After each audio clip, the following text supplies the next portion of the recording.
Hi everyone, it's Robin and welcome back to Happy at Home. Today I'm going to be sharing with you a DIY project which I've been wanting to make for ages, and finally this past weekend I decided it was time to tackle it. So I'll be sharing with you how I made this potting bench right behind me. I love how it turned out.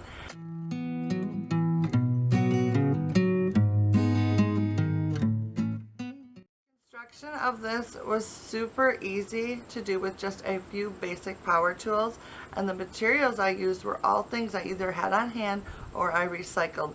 So in order for me to make this potting bench, it cost me absolutely nothing, which is even better. So to get started today, I will show you the materials I'm planning to use, and then I'll walk you through the simple steps I took to put the whole thing together. And finally, I will quickly share with you how I accessorized the potting bench using thrift store and vintage items I took from other collections around my house. So let's go ahead and get started. I'll be taking this outside toy box apart since the kids don't use it anymore and reusing the 1x4s. I also have a few 2x4s to use as the frame and the legs. Deck screws, which I already have, round out my supply list, so let's get started. To build the frame, I first cut the 2x4s to size. I cut 4 pieces 46 inches long and 4 pieces 20 inches long. Using 2 long pieces and 2 short pieces, I laid them out to form a frame, making sure that the smaller 2 pieces sat inside the larger ones. Then, using a drill, I pre-drilled 2 holes through the long piece and into the smaller one.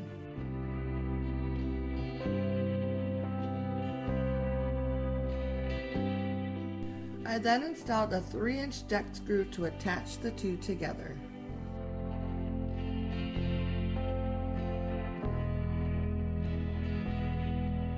After repeating the same process on the remaining 3 corners, it looked like this. To keep the frame from bowing, I cut a 1x4 to fit the inside frame towards the middle. I then attached it from both sides by pre-drilling holes and inserting screws. And that finished off the first of the 2 frames I'm putting together. One will be used for the bench top and the other for the shelf below. I repeated the whole process with the remaining cut 2x4s to make the second frame. Next, we needed some legs. I cut 4 pieces of the 2x4 3 feet long to use as the legs. To attach the legs to the frame, I placed the leg on the inside of the frame so that the top was flush with the frame. I then pre-drilled through the leg and into the frame, securing it with screws.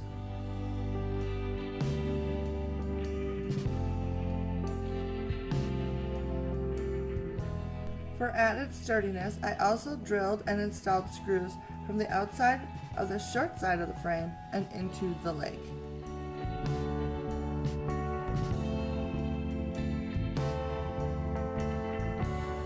I repeated the process to attach the remaining 3 legs. When I was done, the frame for the top of the potting bench was finished. Next, I attached the second frame piece to the legs in the same way, with the exception of letting the legs overhang the bottom of the frame by 2 inches to act as the bench's feet. The top of this section will hold the bottom shelf. Once the 2 frames were attached to the legs, it looked like this.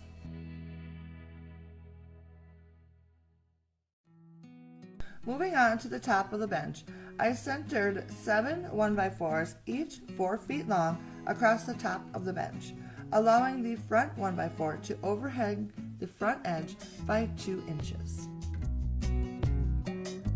I then attached each one by pre-drilling holes and then attaching with screws.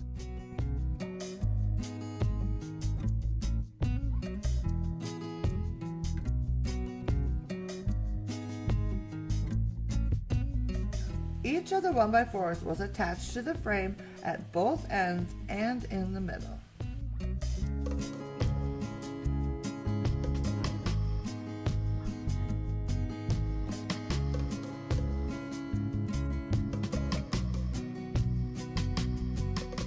make the bottom of the shelf, I added 6 1x4s evenly spaced along the bottom of the frame, making sure that the front and back 1x4 were flush with the frame itself.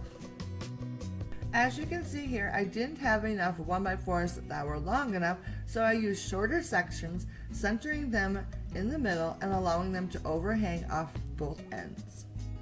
I then attached all the 1x4s by pre-drilling and installing screws along the middle and 2 outer edges.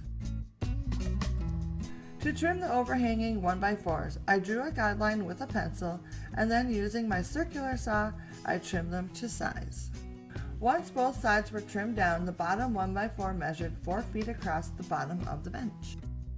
To add a decorative element to the bench, I picked 9 fence pickets to install along the back of the bench. I cut 3 pickets 60 inches long and 6 pickets 57.5 inches long. Then, centering the 3 longest pickets in the middle and working my way down to the ends, I attached them onto the back of the bench. I then wanted to add a small shelf to the front of the pickets. To do this, I cut 2 lengths of wood, one 1x2 piece 40 inches long for the bracket, and one 1x4 42 inches long for the shelf itself. I then had 1 bracket and 1 shelf piece. To finish the ends of the shelf, I cut both ends at a 45-degree angle, and then cut a straight cut across the width 1 inch in from the edge. This gave the shelf a little bit more of a finished look. To install the shelf, I first held the bracket centered on the front of the pickets to make sure it was nice and level. Then from the back side, I pre-drilled and installed wood screws through the pickets and into the bracket. I installed 4 screws in all to make sure that the bracket was nice and secure. Next, I centered the shelf on top of the bracket, making sure I had 1 inch overhang on both sides. I then marked each spot I wanted to attach the shelf to the bracket. I then pre-drilled 5 holes along the length of the shelf top and into the bracket. Then, using some indoor-outdoor Gorilla Glue, I applied some of it along the top of the bracket. And then added the shelf to the bracket using small deck screws.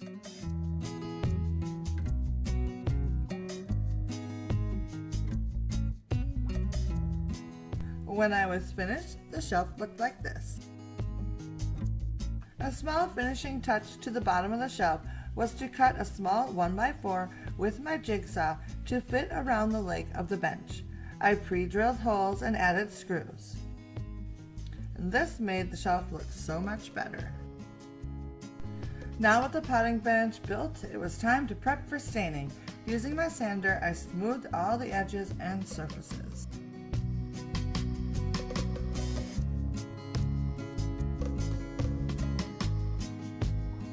I then used a small brush to wipe down the whole thing to remove all the sawdust. Now it's ready to be stained.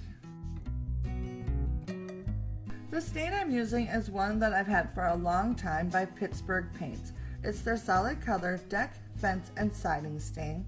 It's a little thicker than traditional stains. I picked this up from Menards way back when, and it's still as good as new. I applied the stain with a brush, working my way from the top to the bottom until I had a nice thick coat on all the pickets.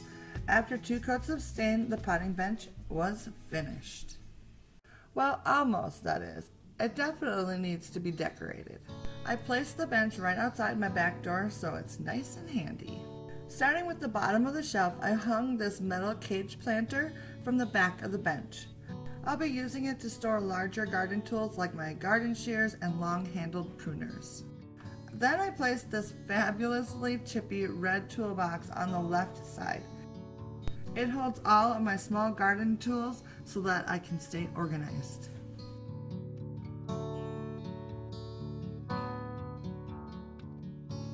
I'm using the right side to hold my ever-growing collection of metal buckets. Plus, they will be within easy reach when it's time to go weed the garden. And finally, I placed this old fence finial that I've had for ages in the middle. To the left of the bench, I placed a watering can and one of the rocks I picked up while on a camping trip. On the right side, a small metal garbage can with lid holds my potting soil. In front, I placed a row of more rocks from camping trips. I tend to use a lot of them in my garden spaces.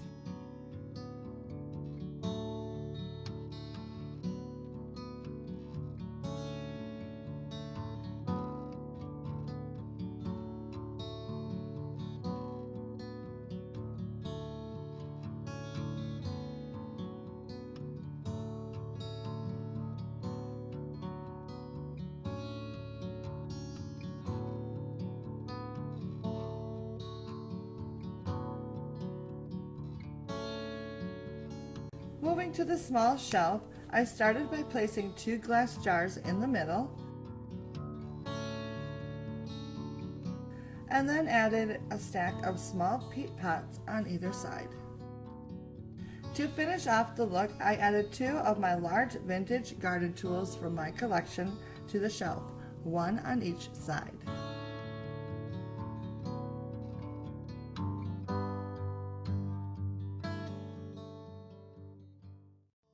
Moving down to the bench area, I centered a small wood caddy in the middle, which I filled up with some of my vintage garden tools.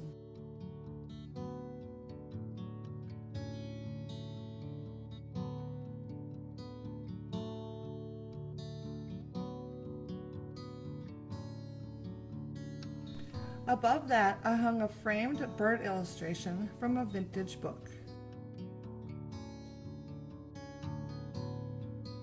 To the left of the caddy, I added a metal watering can and then this old red sprinkler, which I think is amazing.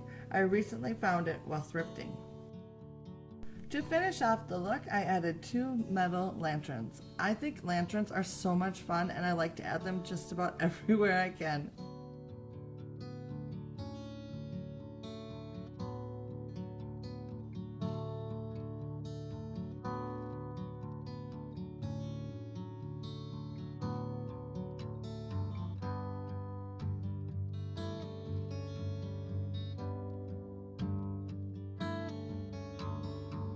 So there you go, my friends, a new potting bench made all from supplies I had on hand or recycled.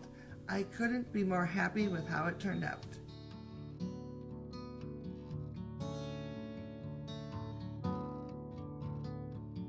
It's the perfect addition to my patio space. I hope you enjoyed today's video and found it helpful. If you did, let me know down in the comments or give it a thumbs up, and I will see you again very soon in my next video. Bye now.